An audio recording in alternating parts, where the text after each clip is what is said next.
terwyl ons net so staan, kom ons sluit die oë. Vader Jahwe, dat ons kan sing van u liefdesvuur. Wanneer u ons oproep om u lief te hê met ons hele hart, siel, krag en verstand, dan weet ons dat u het self daardie liefde kom openbaar, ook daarin dat Yeshua vir ons kom sterf het. Baie dankie dat ons as gemeente vanoggend dit 'n verlustiging kan noem om by mekaar te wees, om na mekaar se lewe te kyk en u groote genade te kan raak sien, te kan erken, hoe wonderlik is u nie. En daarom, Vader, wil ons daardie liedjie sing, die liefde van Jahwe is wonderbaar. En ook wanneer ons die woord oopmaak, wil ons u vra, raak ons aan, sodat dit vir ons 'n verstomming sal wees. Dat ons in eerbied sal buig voor die grootheid en neem u asseblief alle hoogmoed en eie waan en eie geregtigheid weg, suiwer ons en reinig ons gemoed, en soos ons gesing het, gee opnuut in ons daardie vaste gees, daardie vaste hart, wat in u liefde gewortel is. Dit bid ons in die naam van Yeshua. Amen. U kan die sitplekke inneem, baie dankie. Nou ja, dit is heerlik om weer in Pretoria te wees, en dit is ook heerlik om bietjie aan te gaan met ons Johannesreeks, maar bietjie min daarby uitgekom hierdie jaar, as gevolg van 'n hele paar redes, maar ons gaan vanoggend aan met 1 Johannes 4, en dit sou in die studie rondom Johannes 'n opskrif kon wees, 'n nuwe afdeling, nie nuut nie, want die temas herhaal uit verskillende oogpunte, maar vanoggend se tema dan geliefdes, laat ons mekaar lief hê, en dit kom in ons teks uit in 1 Johannes 4, vanaf vers 7. Nou, net so ter agtergrond, ons gaan vers 7 tot vers 13 lees, waar die oproep tot liefde 2 keer kom. Geliefdes, laat ons mekaar lief hê. En ons begin daar by vers 7, 1 Johannes 4, maar nee, dit was nou lekker dat jy uit 1 Johannes 5 geopen het, en soms so kan ons bietjie onthou hoeveel herhaal. Nou ja, Johannes 5 kom na Johannes 4, maar daar is soveel temas wat lekker vasgelê word. 1 Johannes 4 vanaf vers 7, geliefdes, laat ons mekaar lief hê, want die liefde is uit God, en elkeen wat lief het, is uit God gebore, en ken God. Hy wat nie lief het nie, het God nie geken nie, want God is liefde. Hierin is die liefde van God tot ons geopenbaar, dat God sy enige gebore seun in die wêreld gestuur het, sodat ons deur hom kan lewe. Hierin is die liefde. Nie dat ons God lief gehad het nie, maar dat hy ons lief gehad het, en sy seun gestuur het as 'n versoening vir ons sondes. Geliefdes, as God ons so lief gehad het, behoort ons mekaar lief te hê. Niemand het God ooit aanskou nie. As ons mekaar lief het, bly God in ons, en het sy liefde in ons volmaak geword. Net tot sover. Johannes Evangelie openbaar die Yeshua as die lewe. Daar's 'n kolom beelde wat ons al goed ken. Yeshua is die brood van die lewe, Yeshua is die lig van die lewe, Yeshua is die water van die lewe. Johannes 14, Yeshua sê, ek is die weg, die waarheid en die lewe. En dit is waarmee hierdie sendbrief spesifiek vir die gemeente begin het. 4 dele. Jahwe is lewe. Tweede deel, Jahwe is lig. Jahwe is regverdig. En nou kom hier die 4de deel, Jahwe is liefde. Nou dit is baie belangrik.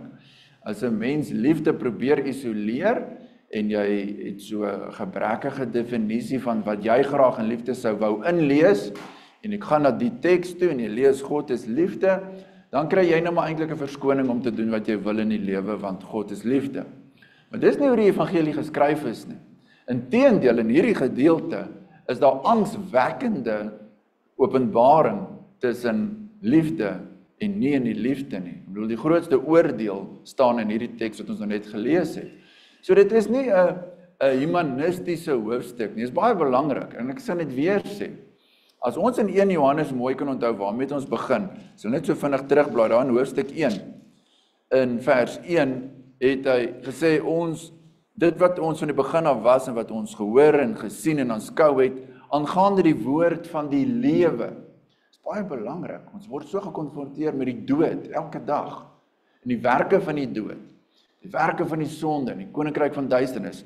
Maar die evangelie is die woord aangaande die lewe. En dit is hierdie ewige lewe vers 2 wat geopenbaar is, wat verkondig word. En dan binne die konteks van hierdie lewe gaan hy oor in vers 5, God is lig en daar's geen duisternis in hom nie. Baie duidelik. Hierdie lewe is die oorwinning oor die dood, oor die duisternis. Dis kragtig. Dis magtig. Paulus sê, omgord julle met die wapens van die lig. Lig is lewe, lig is oorwinning. Lig is om die duisternis te konfronteer, sonde te oorwin, volmaak. Dis in die konteks van hierdie lewe en lig wat hy oorgaan en oor sonde praat, sê maar God is regverdig. Kom na hom toe, as ons gesondig het, God is regverdig. Bely jou sonde in Yeshua se vergifnis, maar moenie dit koester nie, moenie dit wegsteek nie.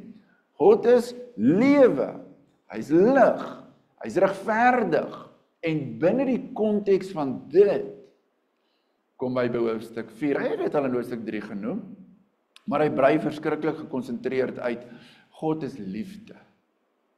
Onthou nou wat ek sê, in ons wêreld vandag wil mense sonde regverdig met die verskoning God is liefde. Dis nie wat die teks ons leer nie. Ons wil in die duisternis wandel, want God is 'n God van liefde. Dis nie hoe dit aan ons gegee is.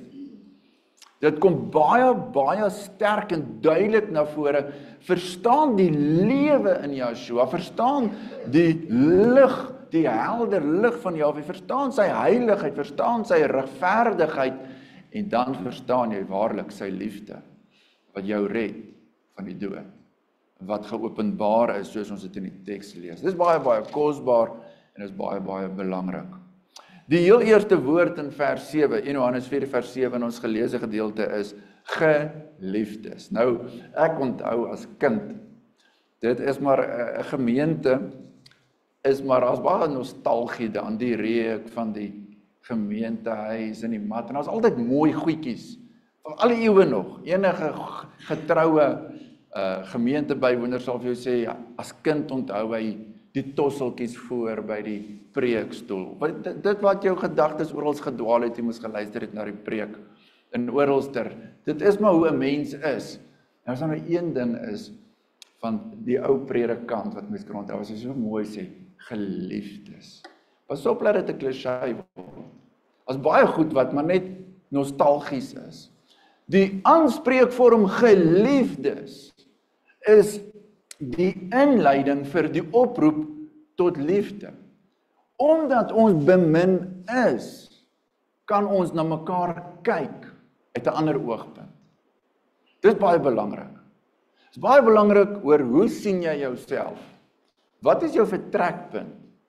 Wel, ons gaan na die spieël van die woord toe.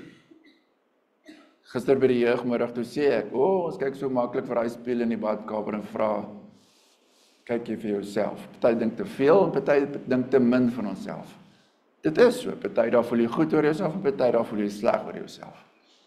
Die woord spreek ons aan as geliefdes. Deur wie word ons bemin? Deur wie word ons liefgehê? Jahwe. As hy sê geliefdes, beteken dit nie, ja, dit is Johannes se liefde vir die gemeente, maar omdat Jahwe die bron van liefde is, spreek hy hulle aan. Julle is geliefd.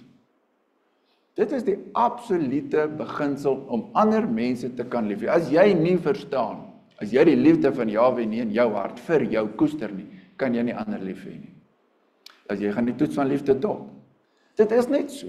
As sy liefde jou nie oortuig, en ons gaan sien hoe skryf Johannes dit verder, oor wat oortuig ons, waarin is die liefde geopenbaar?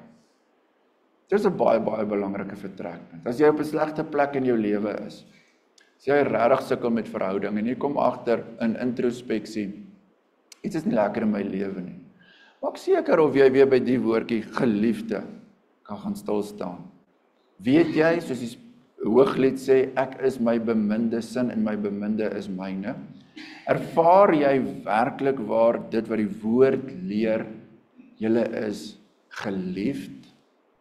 Want enige persoon wat in verwerping leef, as jy seer gemaak voel, tree uit daai seerheid op, in onsekerheid. Verskillende mense het verskillende maniere, want dit is wat die ongemak bring in die lewe, dis irritasies en die frustrasies. Wanneer jy kan net besef, nie oor my oulikheid nie, nie oor myself nie, ek is deur Jahwe 'n geliefde, kyk ek anderste na mekaar. Want ek weet, Jahwe se liefde bring nuwe identiteit. Dit is so belangrik, ons identiteit. Begin met 'n identiteitsboodskap. Wie is ons? En hierdie identiteit bring 'n lewensdoel. Hy sê, geliefdes, laat ons mekaar lief hê. Omdat jy geliefd is, het jy die doel om daardie liefde wat jy ontvang het, uit te leef. Ons gaan nou die woordjie volmaak weer lees.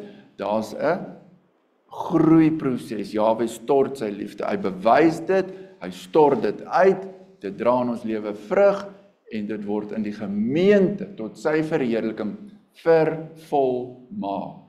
Dit is ons grootste stryd. Maar dit is die woord. En dan sê hy baie duidelik in vers 7, elkeen wat lief het, is uit God gebore, identiteit, en ken God, skepingsdoel. Hierdie is, as ons net terugdink aan 1 Johannes 3, die vorige hoofstuk, vers 16, hieraan het ons die liefde leer ken, dat hy sy lewe vir ons afgelê het. Hierdie is nie mensliefde, hierdie is nie romantiese liefde, hierdie is nie ek wil jou hê liefde nie.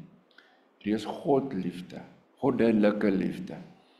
En hy gee dit as 'n spesifieke identifikasie. Nou ons almal het 'n behoefte as mens aan identiteit. Sommige soek dit in wie jy is in hierdie lewe, of wat jy aantrek, of wat jy wil word. Almal het 'n soeke na identiteit. Hier is ons hoofprioriteit. As jy die liefde van Jahwe leer ken, is jy uit God gebore.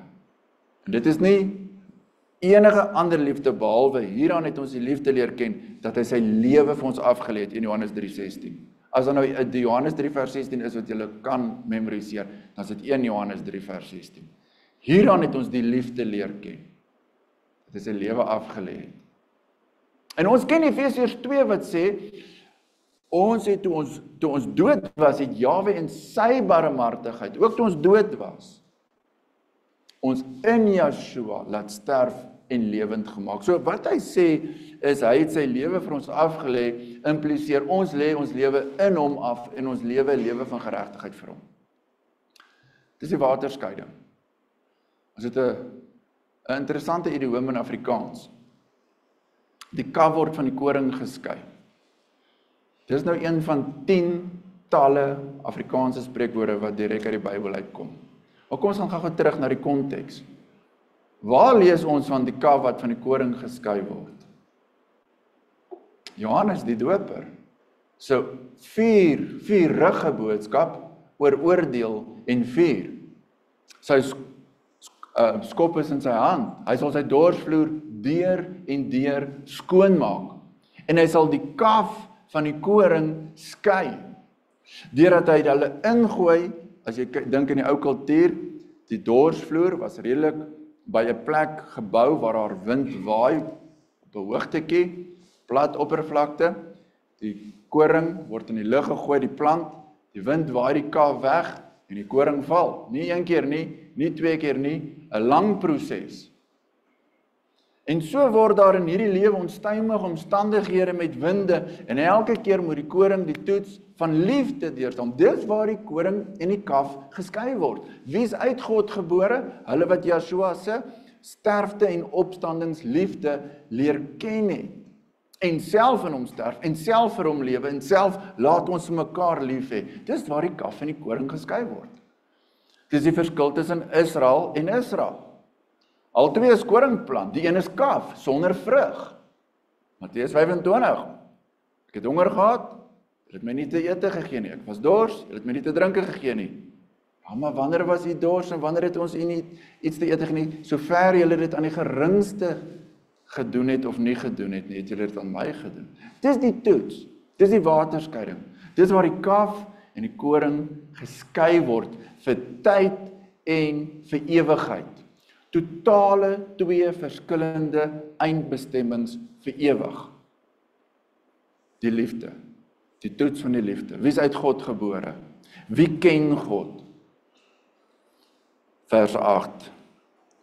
Hy wat nie lief het nie, het God nie geken nie. Kaf. Ja, deel van die hele beweging, deel van die stroom, deel van die saailand, nie vrug nie. Kaf, want God is liefde. En dit wat Jahwe is, werk hy in sy kinders. Ons is weergebore uit die onverganklike saad van, nie uit die verganklike saad van wêreldse dinge of materie nie, maar die onverganklike saad van sy woord, Yeshua self. Daarom, omdat hy liefde is ons identiteit en ons roeping. Goddelike liefde. En nou is dit baie, baie belangrik. Vers 9, hierdie liefde. Ek wil net sê, die wat die teks gesoek het oor die kaf en die koring, dis Matteus 3 vers 13, die wat dit wou neerskryf. Kom in Lukas ook voor, maar Matteus 3 vers 12. Vers 9, hierin is die liefde van God tot ons geopenbaar. Net daardie gedagte, geopenbaarde liefde, behoort vir ons regtig stil te bring en sê, maar hoe groot is dit wanneer Jahwe vir ons sy liefde oopmaak, dat ons dit kan leer ken, dat ons dit kan sien, want ons is so blind daarvoor.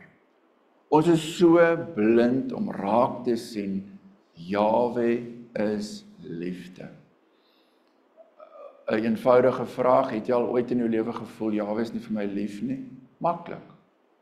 Kos 'n geringe beproewing, het kos 'n geringe iemand naby jou wat siek is of in 'n ongeluk is. Jy kry daai oomblik van, ek voel, Jahwe straf my, Jahwe is nie lief vir my. 'n Vleeslike wortelstryd. Jahwe het sy liefde tot ons geopenbaar, bewys. Hoe, waar en wanneer? Nou die klimaks is dat God, dit is wat die teks sê, sy enige gebore seun in die wêreld gestuur het, dis die vleeswording, sodat ons deur hom kan lewe. Maar kom ons vat Yeshua. Ons sê in Psalm 33, deur die woord van Jahwe's mond het hy die hele leer gemaak. Kolossense sê baie mooi, uit Yeshua is alles, deur hom, tot hom is alles. Met ander woorde, as ons na die liefde van Jahwe gaan kyk, ons begin by Genesis, net die skepping, is Jahwe sy liefde geopenbaar. Feit dat hy vir Adam en Eva gemaak het, na sy beeld, na sy gelykenis, hulle in die tuin geplaas het, is liefde. Wanneer hulle sondig, dit is liefde die oordeel, dis liefde die reddingsplan, dis liefde die belofte, Genesis 3:15, ek sal vyandskap tussen jou saad en haar saad. Elke aksie, Abraham se roeping, die uitverkiesing, is liefde. Isak, Jakob, Josef, Exodus, Israel word verlos, Jahwe se liefde. Die tabernakel wat ons vanoggend met die kinders hanteer het, is Jahwe se liefde, ek wil by jou woon. Levitikus, wees heilig want ek is heilig. Jahwe se mededeelbare eienskap, wees soos ek is, dis liefde, dis Gods liefde. Die hele Levitiese orde is 'n heenwys in Yeshua, sy openbaring van sy liefde, reinheid, heiligheid, om aan hom te hoort en te behoort, duur gekoop te wees.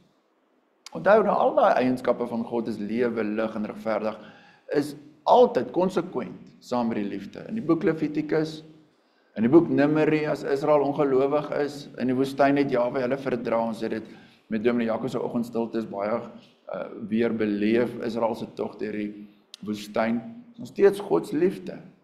5de boek, Deuteronomium, die jong geslag staan voor die beloofde land. Wat sê Jahwe pertinent vir Israel, binne die verbond? Nou, kom ons lees dit gou-gou. Deuteronomium 7, baie duidelik. In elke boek van die Bybel is Jahwe se liefde geopenbaar. Somtyds net as 'n skadubeeld op die heenwyse van Yeshua, wat in die volheid van die tyd dit in sy totaliteit geopenbaar het. Maar ons leer sy liefde ken. Deuteronomium 7, vers 6. Jy is 'n volk heilig aan Jahwe jou God. Jou het Jahwe jou God uitverkies om uit al die volke wat op die aarde sy eiendomsvolk te wees. Eiendomsvolk, Eksodus 19, dit wat Jahwe vir Moses daar by die berg geleer het. Jahwe, vers 7, het 'n welgevalle aan julle gehad en julle uitverkies, nie omdat julle meer was as al die ander volke nie, want julle was die geringste van al die volke, maar omdat Jahwe julle lief gehad het, en nu haal hy weer Genesis aan, en die eed gehou het wat hy vir julle vaders, dis Abraham, Isak en Jakob, gesweer het Jahwe julle met 'n sterke hand uitgelei en jou uit die slawehuis uit die hand van Farao, die koning van Egipte, verlos om Jahwe te kan dien in vryheid, in die beloofde land, in 'n verbondsverhouding. Dis liefde, liefde, liefde, liefde. Hoekom lê ek klem daarop? Ons moet die Bybel doelgerig lees. Ja, as jy Bybel lees, is dit nie net om kopkennis te kry nie. Jy moet 'n ingesteldheid hê. Jy moet bewus wees, en dis hoe ek dit noem. As jy jou Bybel oopmaak, as jy die verhaal lees van Abraham, sien Jahwe se openbaring van liefde. As Jahwe sy volk straf, hy tigtig die wat hy lief het. As jy, maak nie saak wat dit deel jy in die woord lees nie, dis Jahwe geopenbaar. En God geopenbaar. God is liefde. God is lig, lewe, regverdig, heilig, liefde, alles konsekwent. Dis nie 'n deeltjie van hom nie, dis wie hy is, in sy wese. En dit is belangrik, want dan kan ons sien hoe die hele woord na Jahwe toe wys. Dis nie vir ons eie gewin nie, dis nie vir handel dryf nie, dis nie vir verskoning soek en in jou eie lewe regverdig nie. Mens kry nie elke ketter het sy letter om iewers te, nee, dis die openbaring van Jahwe. Jy hanteer dit met respek, met die bewustheid, ek leer Jahwe ken, God is liefde. Geliefdes, laat ons mekaar lief hê, want God is liefde. Nou sê die teks so mooi in vers 9, ons is terug by 1 Johannes 4, vers 9, dat hierin is die liefde van God tot ons geopenbaar. So lekker praktiese vraag. Almal van ons kom iewers op 'n plek in jou lewe, party meer, party minder, waar jy wonder. Ek wil nie die woord twyfel gebruik nie, maar jy word gekonfronteer, glo jy werklik Jahwe is vir jou lief? En dan is daar die versoeking om te kyk na jou swakheid, na jou foute, na jou skuld en jou skaamte, jou gewete, en 'n mens kan sing soos Petrus sing as jy na die golwe kyk. Of die geloof is uit die hoor van die woord, en jy soek jou geloofsversekerdheid, Jahwe is lief, soos wat hy homself geopenbaar het in sy woord. Baie belangrik. Dit is 'n vraag wat elke jong mens so vroeg as moontlik in jou lewe moet beantwoord. Hoe weet jy Jahwe is vir jou lief? Ja, dit is maklik om te sê hy het vir daai een lief, en hy het sy volk lief, en hierdie groot groepe, en hy het die gemeente lief, en hy het vir ons gesterf. Die vraag is, jou hart, leef hy in die belydenis, in die geborgenheid, in die bewustheid, ek wil sê, die greep van Jahwe se liefde. So, vinnige voorbeeldjie, as jy verlief is, jy dink jy hou van haar, en as jy op 'n stadium agterkom sê, nee, jy is lankal verlore, verlief en verlore. Jy is onder 'n greep. Nou die slim mense praat van chemiese bla bla bla bla. Daar's 'n greep. Jy's 'n bewus, dis maar op aardse vlak. Hoe bewus is ons van Jahwe se liefde? Hy greep. Jou bewussyn, jou menswees, waarmee word jy wakker in die oggend? Laasweek se probleme, laas maand se rekeninge. Dion, môreoggend het ek en jy 'n vergadering. maar moenie daarmee wakker word nie. Word eers wakker met Jahwe se liefde. En vanuit daai liefde kan ons sê, Dion, kom ons pak die probleme aan. Kom ons pak hierdie week se uitdagings aan. Wees eers bewus van Jahwe se greep oor jou lewe. Geliefdes, ons is bemin. Want die teks sê 1 Johannes 4 vers 9 dat die liefde van Jahwe is in Yeshua geopenbaar sodat ons deur hom kan lewe. Maandag, Dinsdag, Vrydag, Woensdag, Donderdag, enige dag lewe. Die liefde is geopenbaar. Nie sodat ons 'n plekkie kan volmaak in een of ander geloofsbelijdenis skrif. Ons beleid 'n paragraaf nie. Die liefde is geopenbaar sodat jy kan lewe. Al slaap jy, al is jy op vakansie, al is dit November, al is dit Desember, al is dit Januarie, lewe. Die liefde is die vuurgloed van Jahwe wat sy kinders elke dag tot vrug inspireer en bekragtig sodat ons deur hom kan lewe. Dis die praktyk van die vloekhout, die opstanding en Yeshua se troonbestuiging. Vers 10. Ons is nog deel met die eerste oproep van laat ons mekaar lief hê. Nou sê hy in vers 10 dit wat ons as een van die belangrikste stryd teen die vlees se perspektief op liefde sien. Hierin is die liefde. Hier is vir ons 'n baie belangrike beginsel. En hy begin in die negatief, want dis waar ons almal begin. Jou vlees leer vir jou liefde is ek wil hê. Ek hou van roomys, ek is lief vir roomys. Want roomys is my lekker. Dis aards. Dit is 'n ander vorm van ek hou van, ek wil hê. Die God liefde, as ons sê God is liefde, praat ons van 'n totaal ander openbaring as net ek wil hê. Hierin is die liefde. Nie dat ons God lief gehad het nie, maar dat hy ons lief gehad het. En sy seun gestuur het as 'n versoening vir ons sondes, as 'n vloekhoutoffer, as 'n lam wat gespoeg en gespot en geslag is. Dis die liefde.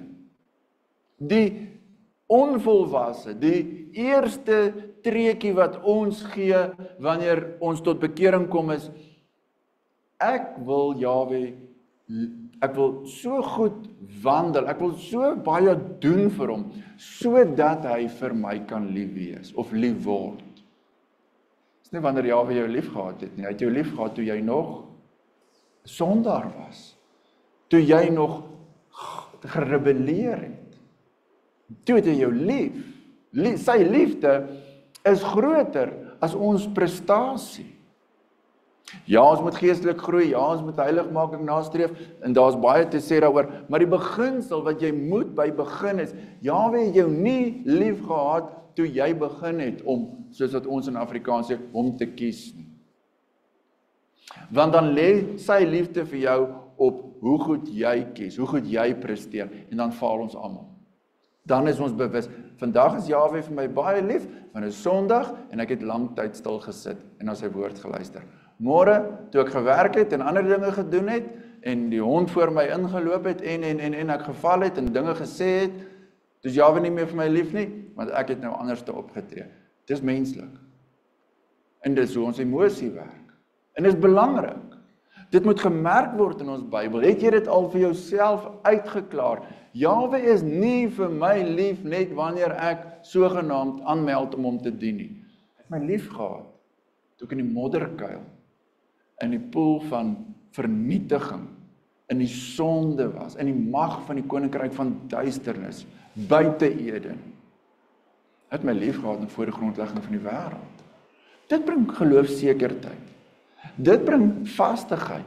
Daai selfde beginsel moet 'n man toepas vir sy vrou in 'n huwelik. Jy kan nie net vir haar lief wees toe sy na 20's was en mooi was nie. Jy moet vir haar later nog steeds lief wees, nie op grond wat wie sy is nie, op grond wat jy beloof het, soos Jahwe vir Israel gesê het, ek het jou lief, met 'n ewige liefde.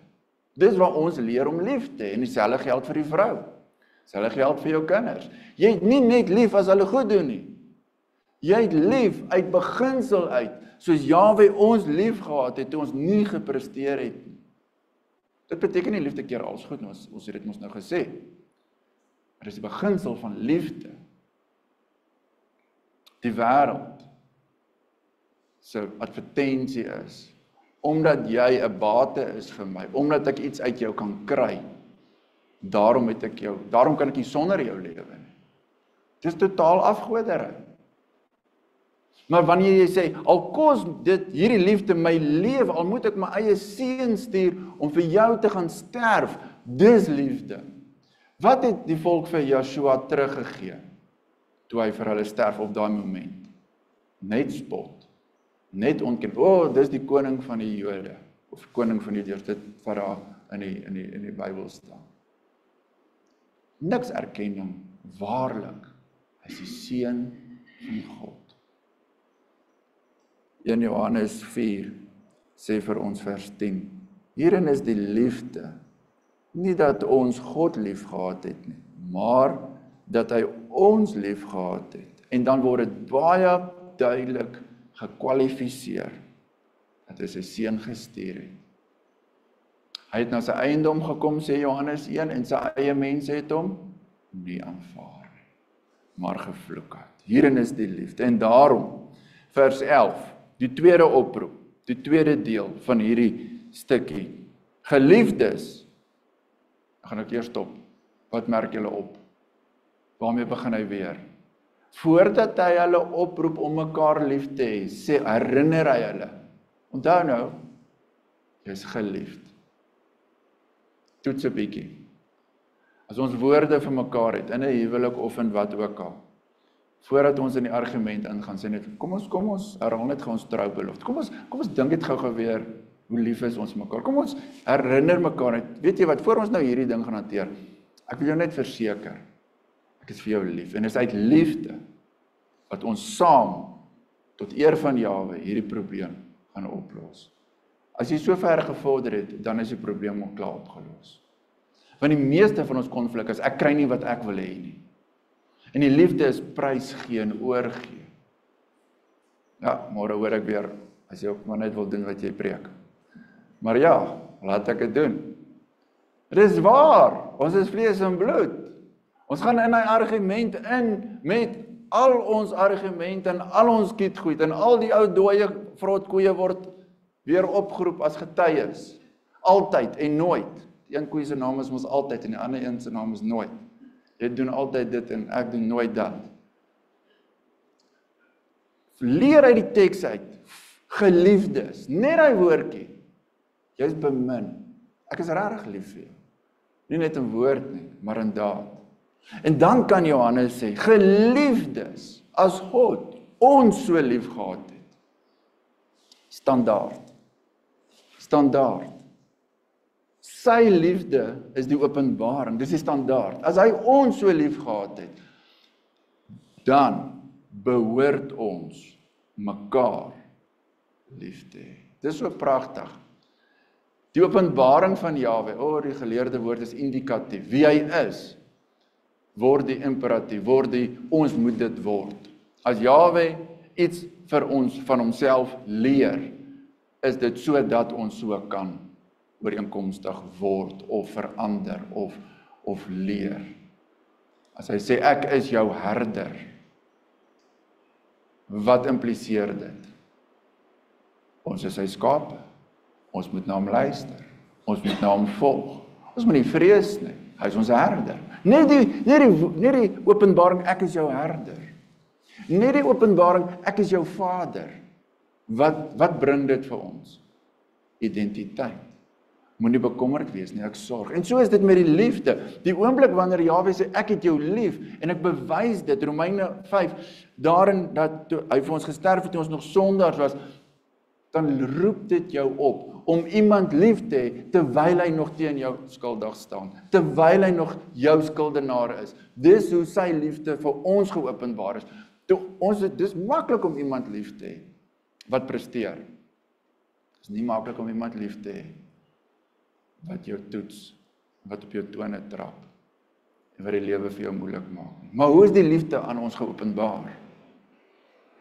Kyk terug na Yeshua.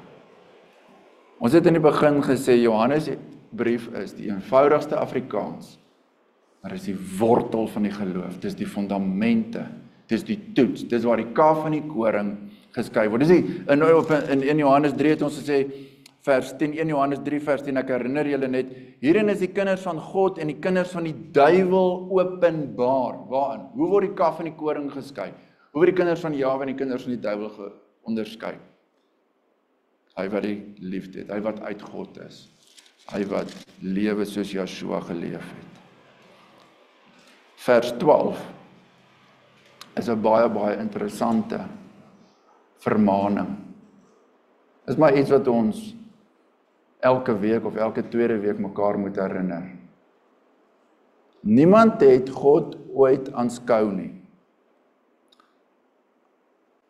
Stelling. Ons kan redeneer, Moses was naby, hy het die verskyning van Jahwe in 'n brandende bos gesien, hy was op die berg, sy gesig het geblink.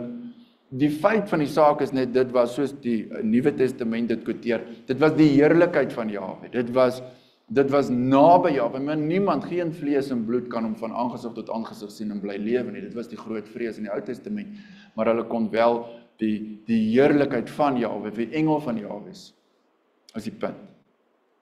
Maar nou het die mense ontsaglike behoefte, nuuskierigheid, om die ark te bekyk, en hulle loer, waar hulle nie mag loer nie, en Jahwe waarsku die volk, en Eksodus 3 keer, soos ongehoorsame kinders, moenie opklim teen die berg nie, moenie deurbreek nie, moenie my probeer sien nie, moenie na mystieke goed soek nie, moenie na geheime kennis, moenie. En dit was in Johannes hulle se tyd by uitstek 'n probleem, gnostisisme, 'n beroep op geheime gesigte, geheime openbaringe, geheime verskynings van Jahwe. Jahwe het aan my verskyn, Jahwe het homself aan my geopenbaar. En al hierdie behoefte van die mens, van ek het God gesien en ek het, hoor maar net, 'n mens soek dit. Kyk wat sê die teks vanoggend vir ons.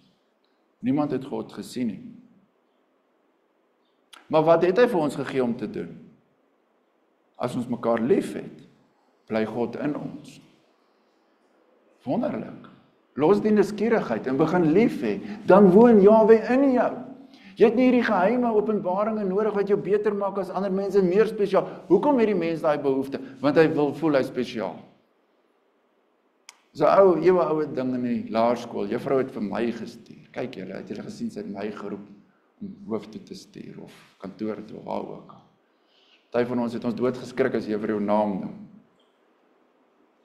Ek sal nie sê Rassie sit en lag nie, maar party van ons gewete pla ons as jou naam genoem word. Maar ander wil, hier is ek doen iets spesiaal, gee iets vir my anders te wat my anders te maak as ander mense, pas op, dis 'n vorm van hoogmoed. Hoe weet jy Jahwe het jou lief? Hy het vir jou gesterf toe jy nog 'n sondaar was. Die vlees wil sê, nee, omdat ek so goed is, omdat ek so geestelik is, kom gee Jahwe vir my spesiale goed. Pas op. Hy het vir jou liefde bewys toe jy 'n sondaar was. Nie toe jy dit verdien het nie. En hoe leer ons Jahwe ken? Hoe het ons gemeenskap met Jahwe deur die geringste liefde? Dis die toets.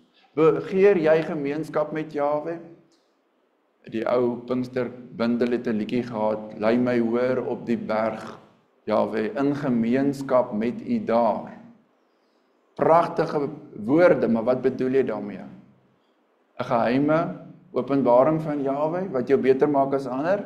Of, Jahwe, leer my naaste lief te hê. Leer my hierdie week om te dien. As ons mekaar lief het, dan bly God in ons, en sy liefde het in ons volmaak geword. Sy pad van die liefde. Sy liefdesaad wat hy gesaai het in die vloekhout, dra vrug, wanneer ons mekaar lief het, soos hy ons lief gehad het. dan word die liefde volmaak.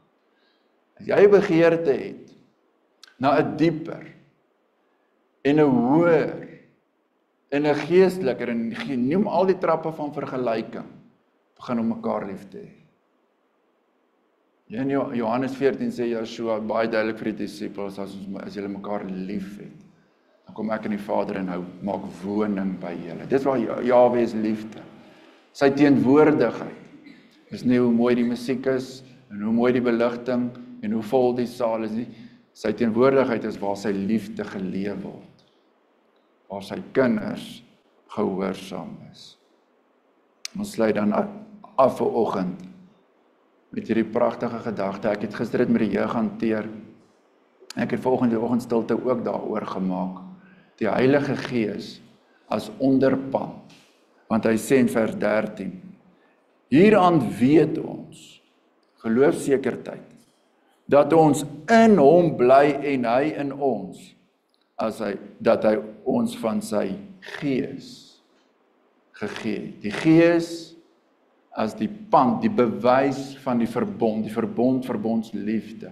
En nou is dit mooi, hoe Romeine 5 sê, die hoë beskaaming, want die liefde van God is in ons harte uitgestort deur sy Gees. Daardie pand van die verbond, daardie bewys, daardie eerste paaiement van die ewigheid, kom in die vorm van liefde. Jahwe stort sy Gees, die pand van die verbond. Hoe weet ons hy bly in ons? Deurdat hy sy liefdeswerk in ons volmaak. Hoe? Hy bewys sy liefde aan ons en ons leef sy liefde teenoor mekaar. Jy kan nie 'n geïsoleerde lewe lei. Jy kan nie daarop roem dat jy bly uit mense se pad uit nie, en ek praat dit nou van die lelike sin van ek bly eerder uit 'n ou se pad uit.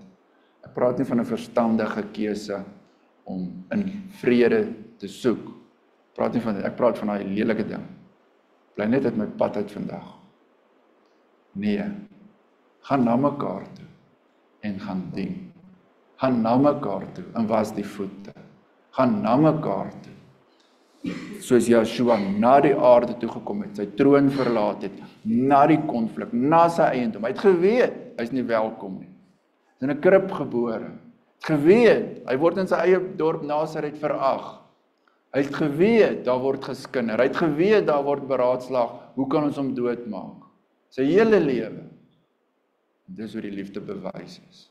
En daarom sluit ek daarmee af, dis eintlik nie 'n ligte boodskap nie. Dis nie eintlik maar net nog 'n preek oor liefde nie. Ons staan skuldig. En ons besing die liefde, reeds om vir Vader Jahwe te sê, maar vul ons harte, ons gedagtes, ons verlange. Laat ons die liefde koester, laat ons dit regtig meer en meer in die gemeente vir mekaar in die oë kyk en sê, ons het 'n opdrag.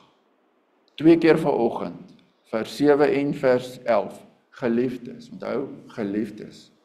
Leer eers Jahwe se liefde ken. Laat ons mekaar lief hê. As jy nie weet vir hoeveel sondes het Yeshua vir jou gesterf nie, gaan jy soos daai onbarmhartige skuldeiser, daai ou bietjie pennings wat daai ouetjie jou skuld, jy gaan hom in die keel gryp, jy gaan presies so optree. Maar as jy weet hoeveel die koning van die konings jou vrygeskeld het, en jy gesê het, soos ek jou vergewe met mekaar, leer eers jou skuld, jou versoening in diepte ken, en dan besef jy, ek is 'n geliefde, en ek kan uitgaan en sê, vir wie kan ek gee? Toe maar jou vyande sal na jou toe kom, hoor. Jy hoef hulle nie te gaan soek nie. Hulle kom na jou toe. Wees maar net waaksaam. Mag Vader Jahwe ons as gemeente hierdie een uitsonderlike kenmerk in volwasse maak. Liefdesgloed. Kom ons staan en bid ons saam.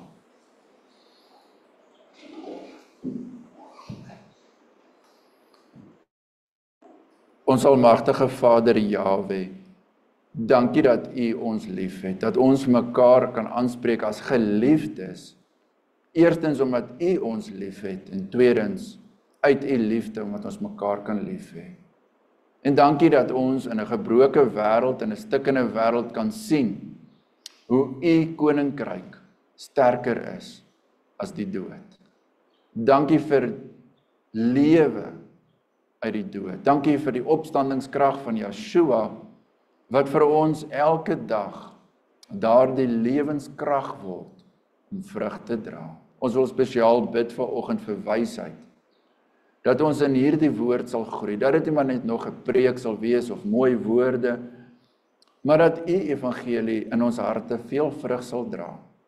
Dat ons sal besef dat u ons liefhet en dat ons mekaar in u gemeente as die liggaam van Yeshua sal behandel en aanspreek en dien en bemin, en dat u onbreekbare band van liefde ons sal bewaar tot op die dag van Yeshua Messia, wanneer hy in heerlikheid geopenbaar word en al u kinders in hom.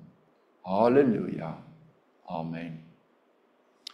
Terwyl ons net so staan, kom ons hef die hande op. Jahwe sal ons seën en ons behoed. Jahwe sal sy aangesig oor ons laat skyn en ons genadig wees.